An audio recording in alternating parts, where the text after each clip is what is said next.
right, welcome folks to Cultivate Ag, where you'll find your premier podcast for all things agriculture. We strive to give you a classroom presentation on your farm. I'm your host, Hannah Michael, agronomy agent with Clemson Extension, and I'm honored to present to you today Dr. Kendall Kirk, where we will learn more about certain varieties of soil and how that's going to help us deal with our peanut digger blades, as well as any type of wear and tear indicators and different types of configurations that Dr. Kendall is going to be expertise at helping us figure out. At the end, we'll even maybe have a pop quiz for you. Thank you for tuning in, and we look forward to gaining some valuable insights from Dr. Kendall Kirk. It's time to take the classroom to the cab. Let's cultivate. I'm going to go through a couple of updates. Two events, though, and I only have one in the slides. The other one, I just didn't have time to get it all together. March 20th in Columbia, we're doing a thing. Seating's pretty limited here. It's 100 folks. It's going to be a series of 1-hour panel discussions. The topics are listed there: economic sustainability, technology, and then fruit and vegetable opportunities. A lot of supply chain discussion in that one. And this is something that we've partnered with the folks at the bottom there: Palmetto Agribusiness Council, Department of Ag, Farm Bureau, SC State, and Mix and Seed, to put this together and have these panels set up to where you've got kind of solution needers, in some case farmers sitting on the panel, and then you got solution providers. And it's intentionally to have a dialogue, to look at ways that we can support one another. What are the trends? What are the things we need to be doing that we haven't been doing? That type of thing. In the link at the QR code, that's a clickable link if you go to it. By the way, too, on the QR code, you don't have to download the app. It should have like a continue to website if you just wanted to follow along or look at the slides later. One of the things we did this year, supported by the South Carolina Peanut Board, was looking at what's the cost of not changing blades out when you should have changed blades out on your digger. And also within that, how often should we be changing them out? That's something that hadn't had a lot of attention if you look back in the literature. It's a question that we've had. In fact, one of the answers we've always had, and it largely comes from talking to you guys, talking to growers and your insights. You know, sitting in the cab, y'all learn a lot looking behind you. One of the things we've learned is when you're digging and those peanut plants start moving inboard on the conveyor, oftentimes they're getting pushed. And I'm talking about where you got two rows, you know, whatever plant spacing you've got two rows behind the blades. They start to come up that conveyor. If those rows start to push towards each other, then that's an indication that either you're too shallow or otherwise, for whatever reason, you're pushing plants rather than severing the taproot before you pull them up on that conveyor or as you pull them up on the conveyor. So that's one indicator, right? They're moving inbound. One thing you can do to address that is run a little bit deeper in some cases. And one of the questions we have is, what's the penalty from doing that? We've done other tests that say if you run too deep or otherwise if you run too shallow, your yield suffers from doing that. So one of the things that we're looking at here is when we do have really dull blades, what does it do to your yield when you drop your depth a little bit? We had 16 pairs of blades. The tests we do are on a 2-row digger, so we can keep plot size small. And we had 16 different pairs of blades, some that had controlled wear that we had placed on them. It's not going to look exactly like your wear, but nobody's wear looks the same as somebody else's wear. So in other words, 20 acres on your blades ain't going to be the same as 20 acres on somebody else's on different ground. Or even for you, 20 acres on this ground versus 20 acres on that ground, it's not always going to be the same. That's one of the things we're looking at within this. And then some of the blades that we had were from growers that they told us how many acres they had on that pair of blades and generally where they had been with those pairs of blades. So some of these blades in the test had 120, 140 acres. And when I refer to acres on a set of blades, it's digger acres. It's 6-row acres is what we kind of standardize everything to. It's not that individual blade, because each blade goes through a sixth of what the digger goes through technically. But just to standardize it, we've done it that way. I was disappointed. We saw the results and I said, man. So what we're looking at here, this is acres on a blade on the x-axis, you know, and then we've got the yield that we saw on the y-axis. Now, this was sandy soil. This was really light soil. We didn't see a big relationship. And again, I saw this early on. We had an early test that came off that was only in light soil. And then we saw this and I said, man, that's disappointing. There is no relationship there. All right, that line, R squared of 0.05, that's horrible. There's no trend, there's no relationship. Maybe it is petering off here, but why do we see this rise here? We need to do more to learn what's happening in sandy soil, but I was excited when I saw the heavy soil results. So this is in heavier ground. Among maybe the heavier grounds, this is a clayier soil, but it's still a pretty sandy ground. You would call it peanut ground. And what we did see here is that when we went to blades that had more wear on them, we generally saw that for every acre of wear we put on the blades, yield decreased by 1.7 pounds. So in other words, you can look at it as if you had 100 acres on a pair of blades, move that decimal 2 times, you're 177 pounds off of the yield you might have been on new blades. I caution in this statement to repeat, your wear and our wear isn't the same. Your yield effect from wear and our yield effect from wear is not the same. So we're trying to build good, solid recommendations on this. It's going to take a minute to sort it all out and do these tests, high moisture, low moisture. There's so many other things, maturity, disease. There's so many other things that can affect what your yield is as a function of what your blade wear is. So that's one of the things we'll be looking at. If we take that same data though from the heavy soil and flip it around, what I showed you before was yield. So this is the exact same data. Here though, we're looking at yield loss. And so all we've done is inverted it. There's nothing different on this data. What that allows us to do is start talking about costs. Again, I'm not ready to say that we know all these numbers for all the conditions. I'm kind of showing you what we learned in our test this year and where we're heading with this. So it follows that as we put more acres on a blade at that 1.7 pound rate, your yield loss goes up. And so we can translate that to yield loss cost. I'm using $400 a ton. Nathan tells me I need to start using $500 a ton. I guess I'm still stuck in the old days. But at any rate, your cost goes up. The longer you wait to change your blades, the more the cost goes up. However, imagine if you changed your blades after 5 acres every time. Well, then your blade change costs go way up, right? So it's not to say that you don't want to wait. You do want to wait some length of time. The question is, what length of time do you want to wait to? And so this orange line is the blade replacement cost. So if we've got 6 individual blades, the cost I used here is $270. All right, so the way to think about that orange line, if you changed your blades after 10 acres, it would be $270 divided by 10 acres. That cost, translated to dollars per acre, would be $27 an acre. All right, and that's important because that allows us to put the blade change costs together with the loss costs from lack of blade change. That's what this is getting at. And so essentially we can add the blue line here to the orange line. The farther you go out on the orange line, the more you got out of those blades, the more you've distributed their cost over the acres that you've already gone over. However, all the while, that blue line's creeping up, right? We don't know, is that a linear relationship? There's a lot we need to learn. The orange line's solid. Blue line, we got a lot to learn to say, what does it really look like? This is just an example on this year's data, what it could look like. So when we add the orange and the blue line together, you get the gray line. This is total cost, yield loss cost plus the blade replacement cost. And what you see here, and I do believe this trend will exist, whether the quantities are exactly what they are, this trend should exist. We're doing something similar with cotton picker spindles right now and looking at when should you change your cotton picker spindles. That's actually really interesting data on that as well. So in this test, these numbers, it suggested that after 40 acres, I have minimized my blade cost, the sum of the peanut loss cost and the blade replacement cost. I'm not telling you to change your blades after 40 acres. I'm saying there is a point at which you have maximized your profitability, right? Or minimized your loss is another way to look at that. In this case, if you stretched a linear line from the minimum out to the maximum here on this 100 acres is what I've gone to. It's about for every acre you go beyond that minimum point, it's not quite as high as the slope of the blue line.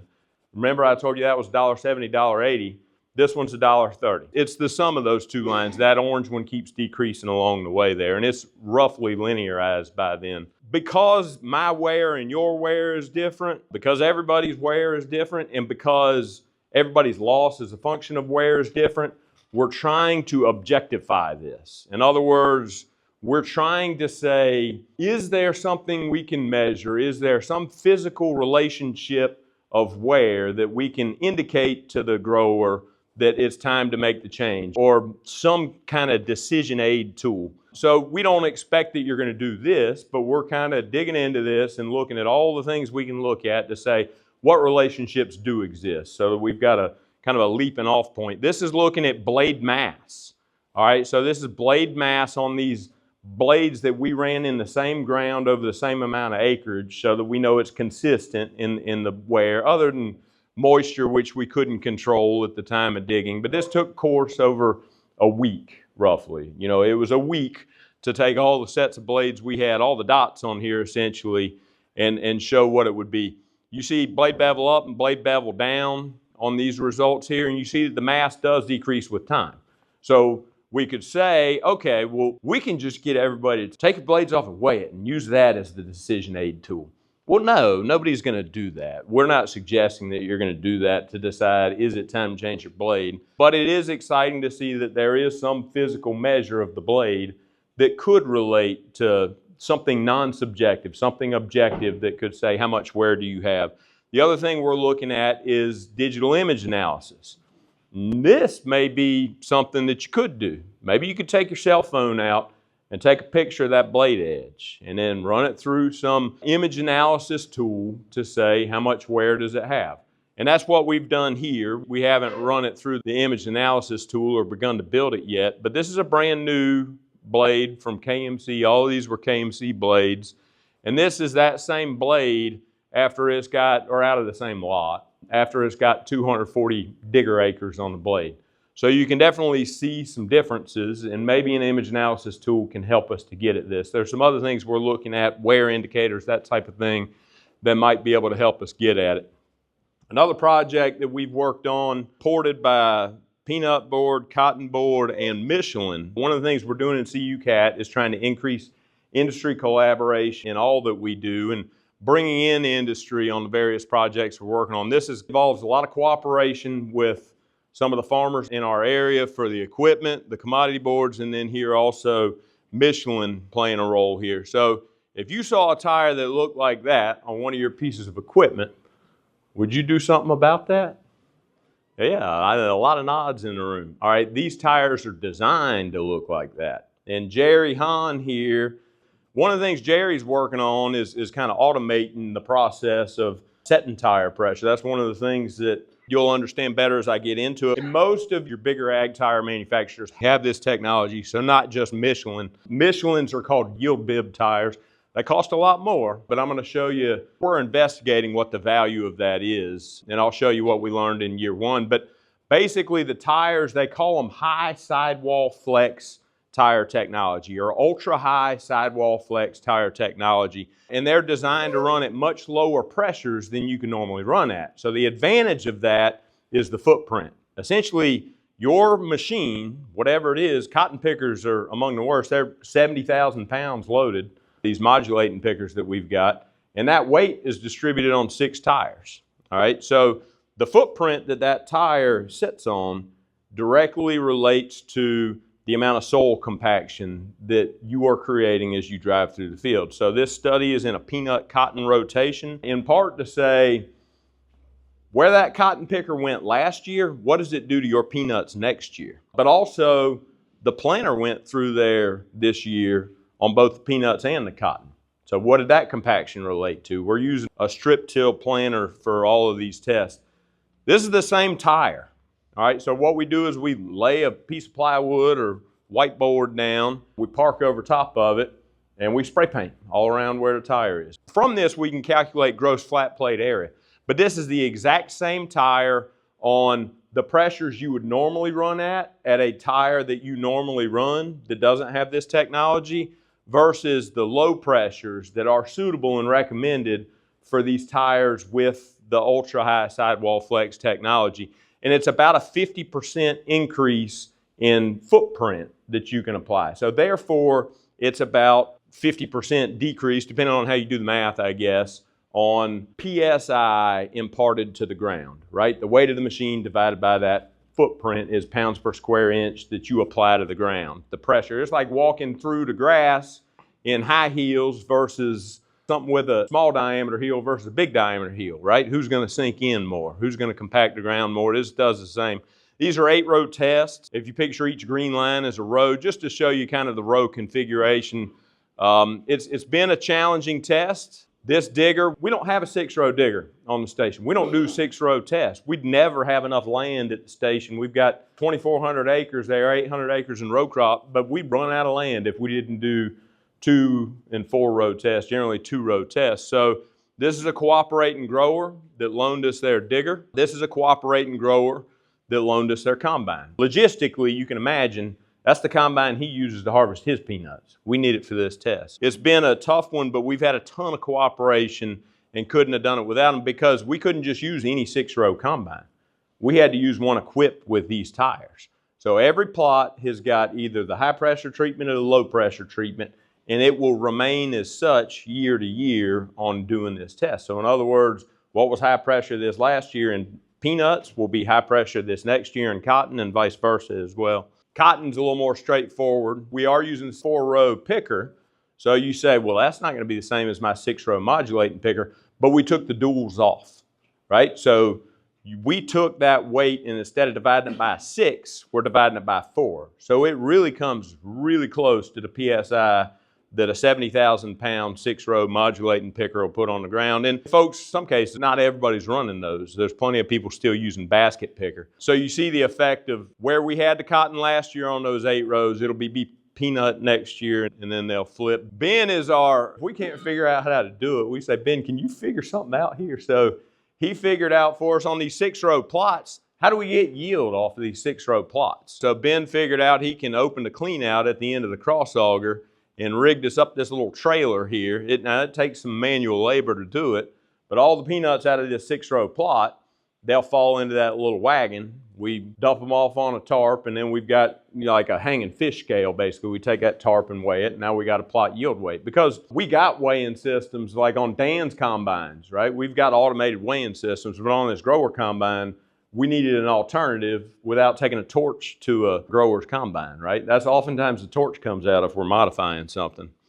You look at rut depth, we saw differences. I know rut depth isn't exciting to you, but what it tells us is, yeah, there's differences. The high pressure versus blue on all these is high pressure tires. Orange is low pressure tires. There were significant differences. This is after planting and this is after the cotton picker went through. Behind the peanut combine, we didn't see that much difference. In fact, visibly, Ben and I couldn't find the rut depths, the ruts to measure hardly. We would have had to take a measuring tape to go find exactly which tire are we sitting on right here. The cotton picker, certainly you could see a big difference on where you ran one tire pressure versus another. On yield, we didn't see much on peanuts this year. But remember, only thing that's gone through those plots this year was the tractor pulling the planter. That was all that went through the plots this year. So we didn't anticipate in year one that we would see a thing. What we anticipated was that after we run that cotton picker through there this year, we're going to see a difference next year in peanuts that we put on that same ground. But even though we didn't expect it, and this is not significant, so I'm always cautious to look at data that's not significant and suggest that we can make recommendations based on it. But even there, we did see a difference in the cotton high pressure versus low pressure that was consistent between a heavy soil and a light soil where we did these tests. A couple more things real quick. Some apps. If you go to Clemson, you can search this. There's a QR code on the next slide, but if you just search Clemson agriculture calculators or Clemson precision ag calculators, you'll find these things. They're all on the internet. So this isn't like an app that you go to the app store to get. We put them on the web server. Trey's a tremendous help with these things, putting the apps together and getting them out there to where all of you can access them. In fact, Trey is the one that brought this brand new one to life. This is one that we're trying to improve on the algorithms. There hadn't been a lot of work in predicting peanut moisture content, kernel moisture content after the peanuts have been in the windrow over the length of time. So if you dig your peanuts today, how long is it before you're going to be able to combine them? That's essentially what this one looks like. So if you go to that website there, if you go to the web page and find it or search this, Dylan Burkett's the graduate student, Aaron Turner's ag engineer on it. My role is really small in this. But one of the things we can do is look at frost prediction. That red line there, you can say, we're going to have a frost event at a time that my kernel moisture is still above some critical threshold, right? They say if it can rattle. That's one of the recommendations. Don't dig 72 hours before a frost, or otherwise, if it rattles in the hull, then it's dry enough that you won't likely get frost damage in a frost event. So we're trying to see if we can objectify that too. Can we give you better recommendations on that? That's one of the things this tool does. But the purple line predicts your kernel moisture content for the next 14 days and where it'll be based on the weather forecast. That's how it's doing it. There's a lot of other peanut-related apps. I'm not going to spend any time on it. Some of these actually came out of discussions at this meeting where people said, man, we need a tool to do this. And so we listen when y'all tell us you need a tool. Please let us know if you've got things that aren't out there. We don't try to recreate things that other people have created. If it's out there from somebody else, use that. But if there's tools that aren't out there, we want to make them for you if we can, and happy to do that. Over 100,000 page views on these calculators the last year. These are 2023 numbers. This is one you can use right now, EMC calculator. Put in your zip code, it'll tell you whether or not to run your grain bin fan. Coming down the line, peanut maturity app, instead of counting pods, you'll be able to take a picture of it. This is one of the things that Virginia has worked on speeding this thing up by about a factor of 20. She's figured out that we can do it at a lower resolution, is the long story short on this.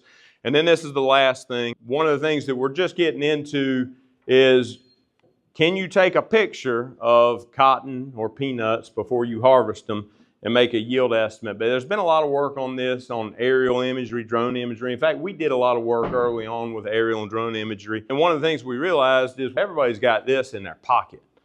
You all got this. So if we put it on here, it's a much more accessible tool for everybody. Quick pop quiz. If you had to guess, it's not a trick question. Point. Which one's a higher yield? Or just come up with the answer in your mind. If you guess that one, you're right.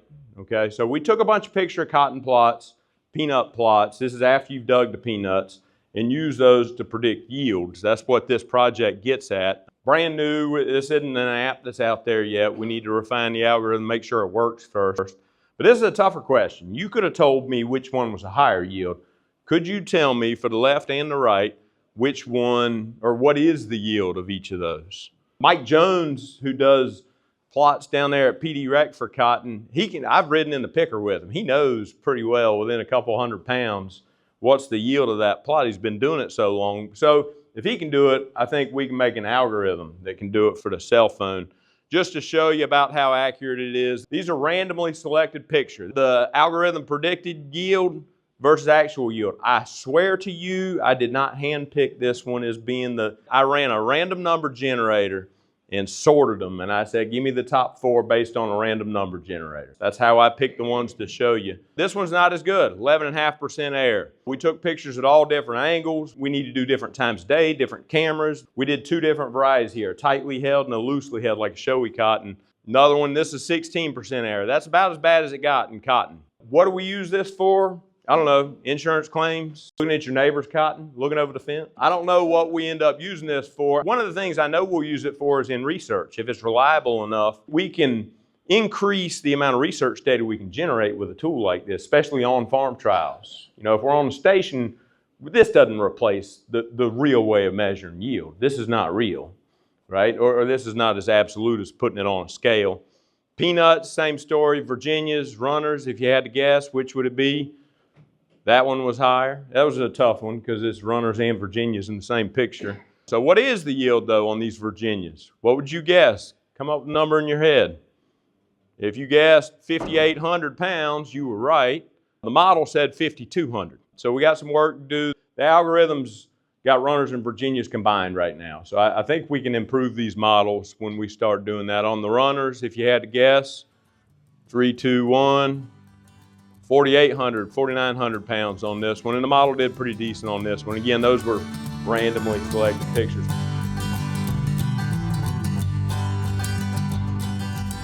Wow, Kendall, that was some insightful stuff on all peanut related and even cotton in some cases. We look forward to seeing what else he has available for us in the future. Remember, keep it tuned in here to Cultivate Ag, where we provide you with all insightful and educational material related to all things South Carolina agriculture. Thank you, and we hope to see you next time where we learn more from our experts in the field.